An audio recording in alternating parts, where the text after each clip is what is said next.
افغانانو نو دغه شان دی زه کشف ویخیل یم او دا وخت قبایلو نمایندګي اقبال منې کوي او پی ټي چیرمن برسګوهر صاحب ته خیبر او بالخصوص قبایلي ضلعو کوم امدادي فنډ د بنیر ضلع متاثرینو پر هغه حواله کوي. اقبال افریدي صاحب لږ څه خبره سره وکړه د فنډ څنګه تاسو راټول کوو څومره دی؟ جی ډېره مننه چونکې په سوات او بونیر او باجوړ کې ډېره غټه المیه شوې وه او ډېر انساني ځانونه پکې ضایع شوي دي، ډېر نقصانونه پکې شوي دي. د قبایلو په سیمه باړه کې موږ کیمپ ولګاوه او د هغې دپاره هر قبایل چې هغه خارچې خپل کور دپاره اخیستو دپاره پیسې راوړې هغې پکې واچولې. زه د قبایلو هم شکریه ادا کوم. نن هغه پیسې موږ راوړې او خپل مشر خپل چیرمن نه حواله کړې. دا د قبایلو یو تحفه ده د سوات د بونیر او د دې خلکو دپاره چې کوم په دې حالات کې په دې طوفان کې شهید شوي دي یا هلته نقصانونه شوي دي.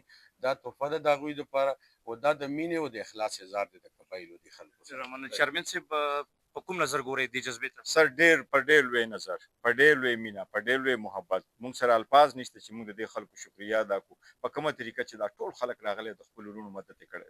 بالکل دا موږ ډېر سهاره وجي سلام ورته پېښ کوو. او نور څه ګڼئ چې د بونیر کوم هلته متاثرین دي د بونیر متاثرینو ته موږ لګیا یو الحمدلله د الیمین ډېره زیاته شکریه ادا کوم چې هغه راغی پر وخت راغی.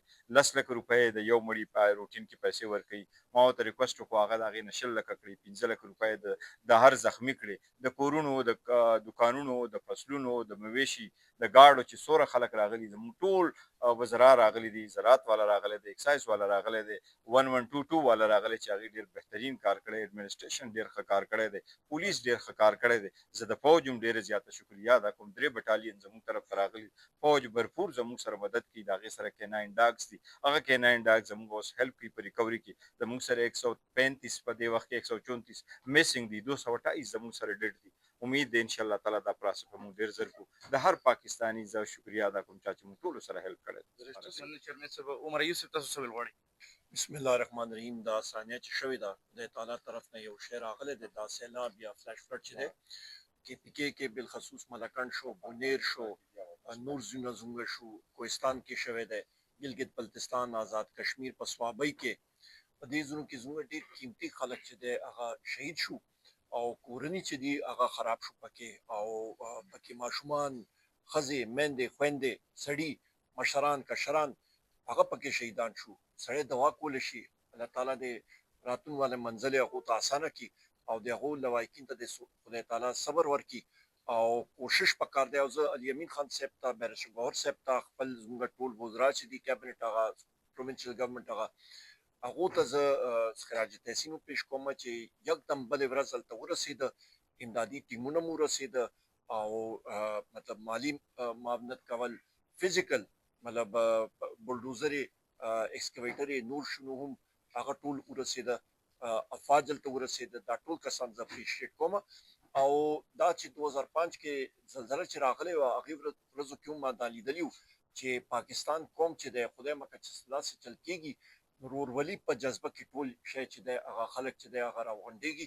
ټول ته زه خراج تحسین پېښ کوم او زما دعا به وي چې ملک چې دی هغه متحد طریقې سره کوشش کوي چې زموږ محبوب قائد وزیر اعظم عمران خان صاحب چې دی هغه دې هم جیل نه راوځي او زموږ سیاسي اسیران چې دي هغې دې هم زندان نه یا زموږ د جیل نه چې دی هغه دې راوځي، ځکه چې پاکستان ته دې وخت ترقۍ لپاره صرف یو شخصیت چې دی هغه یې راویستی شي، د هغه نوم دی وزیر اعظم عمران خان صاحب. مننه عمر ایوب صاحب. بیرسټر صاحب موږ تعلق قبایلي سیمې نه لکه څنګه ته اقبال صاحب وویلې ټول خلک یې سره ډېر غمجن دي، تعزیت هم یې سره کوي، خپل واسطه پورې بازارونو کې هم ولاړ دي، چندې هم کوي، تعزیت هم قبول کوو، همدردي هم زموږ قبایلو مننه. ډېره مهرباني.